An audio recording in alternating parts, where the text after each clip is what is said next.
తెలంగాణ కాంగ్రెస్ లో అంతర్గత విభేదాలు కాకుపుట్టిస్తున్నాయి. కడియం శ్రీహరిపై మంత్రి కొండా సురేఖ తీవ్ర వ్యాఖ్యలు చేశారు. దమ్ముంటే మంత్రి పదవి తెచ్చుకోవాలని, లేదంటే రాజకీయాలకు రాజీనామా చేసి ఇంట్లో ఉండాలని సవాల్ చేశారు. కడియం శ్రీహరి కాంగ్రెస్ లోకి వచ్చిన తర్వాతే పార్టీలో వివాదాలు మొదలయ్యాయని ఆరోపించారు. ఇదే సమయంలో తన ఫిర్యాదులపై పార్టీ పెద్దలను కలుస్తున్నట్లు మంత్రి సురేఖ తెలిపారు.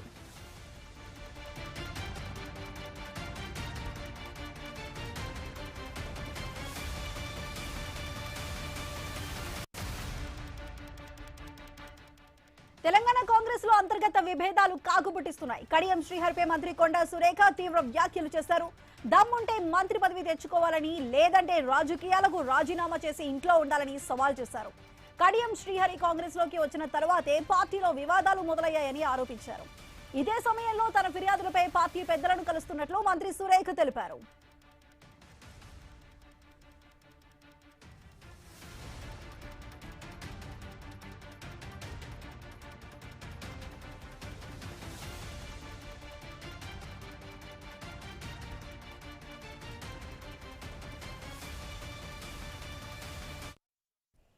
నలభై ఏళ్లుగా రాజకీయాల్లో ఉన్న కడియం శ్రీహరి సాధారణ ఎమ్మెల్యే పదవిలో ఉండలేకపోతున్నారని వ్యాఖ్యానించారు. నిజాయితీ ఉంటే ఎమ్మెల్యే పదవికి రాజీనామా చేసి మళ్లీ కాంగ్రెస్ పార్టీ తరపున గెలిచి చూపించాలని సవాల్ విసిరారు మంత్రి కొండా సురేఖ.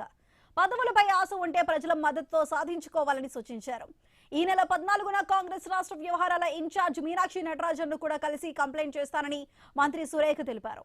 మరోవైపు మంత్రి పొన్నం ప్రభాకర్ కొండా సురేఖను ఆమె నివాసంలో కలిశారు. తాజా రాజకీయ పరిణామాలపై ఇరువురు నేతలు చర్చించారు.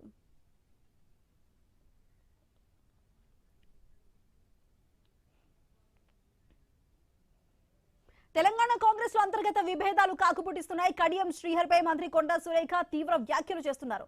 దమ్ముంటే మంత్రి పదవి తెచ్చుకోవాలని, లేదంటే రాజకీయాలకు రాజీనామా చేసి ఇంట్లో ఉండాలంటూ సవాల్ చేస్తున్నారు. అయితే వివాదానికి సంబంధించి పూర్తి డీటెయిల్స్ మా ప్రతినిధి ఉదయ్ కిరణ్ లైవ్ లో అందిస్తారు.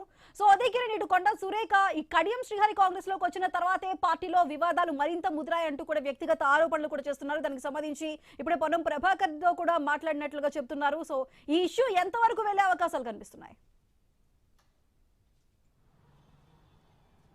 సుధా, కాంగ్రెస్లో అంతర్గత విభేదాలు మరొకసారి బయటపడినట్టు కూడా మనకు తెలుస్తుంది. ఇందులో భాగంగానే ఏదైతే మంత్రి కొండా సురేఖ కూడా కొంత అసంతృప్తిగా ఉన్నట్లు కూడా మనకు తెలుస్తోంది. ఇది ఇప్పటికే అటు సీఎం రేవంత్ రెడ్డికి, అటు పీసీసీ అధ్యక్షుడికి మహేష్ కుమార్ గౌడ్కి కూడా స్టేషన్ గన్పూర్ ఎమ్మెల్యే కడియం శ్రీహరిపై కూడా ఫిర్యాదు చేసిన నేపథ్యంలో కొద్దిసేపటి క్రితమే జూబ్లీహిల్స్లోని కొండా సురేఖ నివాసంలో కూడా మంత్రి పొన్నం ప్రభాకర్ కూడా భేటీ అయ్యారు. ఈ భేటీలో కూడా పొన్నం ప్రభాకర్ పలు కీలక అంశాలపై, రాజకీయ అంశాలపై కూడా చర్చించినట్లు కూడా మనకు తెలుస్తుంది. ఎందుకంటే యాదగిరిగుట్ట విషయంలో గత నెల 30న అంటే జూన్ 30న ఐటీడీ కమిటీ వేస్తే ఆ కమిటీది రేపు లేదు ఎల్లుండి అంటే ఈ నెల 11వ తేదీన కూడా ప్రమాణ స్వీకారం ఉన్న నేపథ్యంలో కూడా కొండా సురేఖ ఈ ప్రమాణ స్వీకారానికి ససేమిరా అన్నట్లు కూడా మనకు సమాచారం తెలుస్తుంది. దీనికి సంబంధించిన ఇప్పటికే ఆ రోజు ఏదైతే ఈ నెల 11వ తేదీన వైటీడీ సభ్యుల ప్రమాణ స్వీకారం ఉన్న నేపథ్యంలో ఆ ప్రమాణ స్వీకారంను కూడా ఈవో కూడా ప్రమాణ స్వీకారం చేసిన అనంతరం మీడియా సమావేశం ఏర్పాటు చేశారని చెప్పేసి మనకు కొంత సమాచారం ఉంది. ఇందులో భాగంగానే అటు కాంగ్రెస్ పెద్దలు కూడా దూకుడు కూడా పెంచినట్లు కూడా మనకు తెలుస్తూ ఉంది. ఈ అంతర్గత వ్యవహారాలు ఒక ఎత్తు అయితే మరొక ఎత్తు రాజకీయ అంశాలపై కూడా చర్చించే అవకాశం ఉన్న నేపథ్యంలో కూడా ఈ అంతర్గత వ్యవహారాలు సద్దుమణగాలని చెప్పేసి అటు పొన్నం ప్రభాకర్ను కూడా మంత్రి కొండా సురేఖ నివాసానికి కూడా పంపినట్లు మనకు సమాచారం అనిపిస్తుంది. సమాచారం ఉంది. దీనికి సంబంధించిన ఇప్పటికే అటు పొన్నం ప్రభాకర్ మాత్రం తాను హుస్నాబాద్ నియోజకవర్గానికి సంబంధించిన అభివృద్ధి పనులపై చర్చించానని చెప్పేసి ఒకవైపు చెప్తున్నప్పటికీ మరొక వైపు మాత్రం ఈ అంతర్గత విభేదాలు ఉదయం నుంచి జరుగుతుండడం, ఇదే సమయంలో మధ్యాహ్నం అంటే అందరితో మాట్లాడిన తర్వాత మధ్యాహ్నం తర్వాత కూడా పొన్నం ప్రభాకర్ మంత్రి కొండా సురేఖ నివాసానికి వెళ్ళడం ఒక చర్చనీయాంశంగా కూడా మారింది. ఎందుకంటే ఈ వివాదాల మధ్య ఇప్పుడు మంత్రి పొన్నం ప్రభాకర్ అటు కొండా సురేఖ నివాసానికి వెళ్ళడానికి గల కారణాలు ఏంటని చెప్పేసి కొంతమంది చర్చిస్తున్న నేపథ్యంలో కూడా ఈ చర్చాంశానికి మాత్రం పూర్తిగా ఈ వివాదాలకి పులి స్టాప్ పెట్టాలి అనే విధంగా కూడా పొన్నం ప్రభాకర్ను కూడా కొండా సురేఖ నివాసానికి కూడా పంపించినట్లు కొంత విశ్వసనీయ సమాచారం అందుతున్న నేపథ్యంలో కూడా అటు ఇప్పటికే కడియం శ్రీహరి వర్సెస్ కొండా సురేఖ కొంత కొంత వాల్డ్ కోర్ నడుస్తున్న పరిస్థితి కూడా మనం చూస్తూ ఉందాం.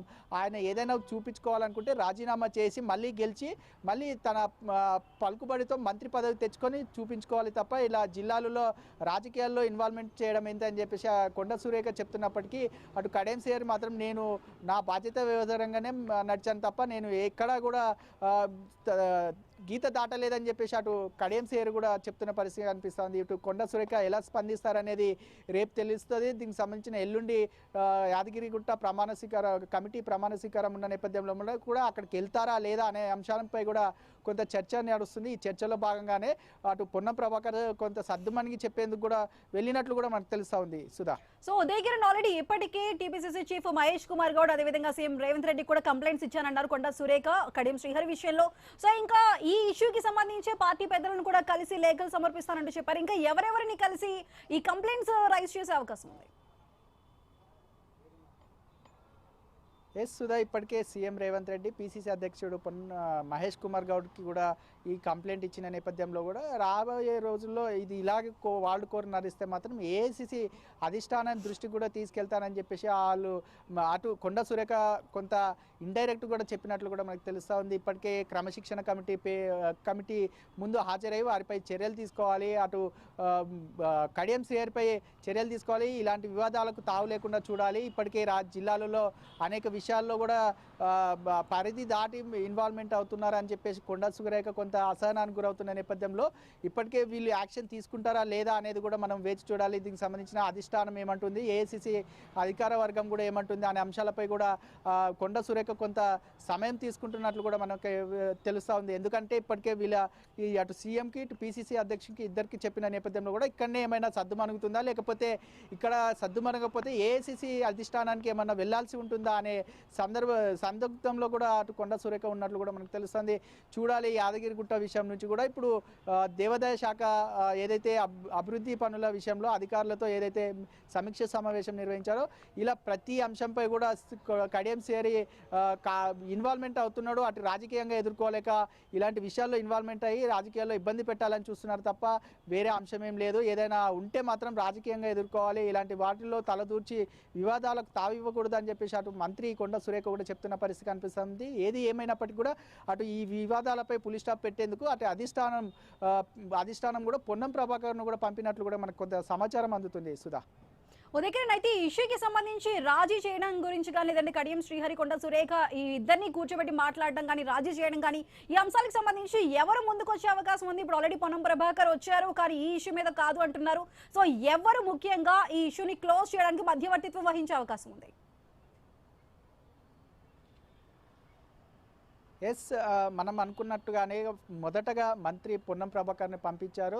అక్కడ పంపించిన నేపథ్యంలో కూడా అక్కడ లోపల జరిగింది మీటింగ్ వేరు, బయటకు వచ్చి చెప్పింది వేరు అనే విధంగా కూడా అక్కడ మనకు స్పష్టంగా కనిపిస్తుంది. లోపలికి వెళ్ళిన తర్వాత వారి ఏ అంశాలపై చర్చించారు అనేది కూడా పూర్తి క్లారిటీ లేదు. అటు ఒక పక్క మాత్రం ఈ వివాదం కొనసాగుతున్న నేపథ్యంలో ఆ మంత్రి పొన్నం ప్రభాకర్ రావడంపై ఒక ప్రశ్నార్థకంగా కూడా మారింది. ఎందుకనంటే హుస్నాబాద్ నియోజకవర్గానికి సంబంధించిన అభివృద్ధి పనులపై కావచ్చు, అటు దేవాదాయ శాఖ పనులకు సంబంధించి కావచ్చు, అటు అటవీ శాఖ అభివృద్ధికి సంబంధించిన పనులకు కావచ్చు, ఇలాంటి అనేక అంశాలపై చర్చించాము. దీనికి సానుకూలంగా స్పందించారని చెప్పేసి అటు మంత్రి పొన్నం ప్రభాకర్ చెప్తున్నప్పటికీ ఈ రోజు ఉదయం నుంచి ఏదైతే వివాదం నడుస్తుందో ఈ వివాదం రోజే మంత్రి పొన్నం ప్రభాకర్ పోవడం ఏంటని చెప్పేసి కొంతమంది చర్చ కూడా పెడుతున్న పరిస్థితి కనిపిస్తుంది. ఈ వివాదంపై ఇటు పొన్నం ప్రభాకర్ ఏదైతే వెళ్ళిరో ఆ సమస్య కూడా అక్కడికి సర్దుమనకపోతే ఇతర వ్యక్తులు కూడా అంటే ఇతర మంత్రులు కావచ్చు, ఇతర మధ్యవర్తుల ద్వారా కూడా మరొక రాజీ కుదిర్చే ప్రయత్నం కూడా చేస్తున్న పరిస్థితులు మనకు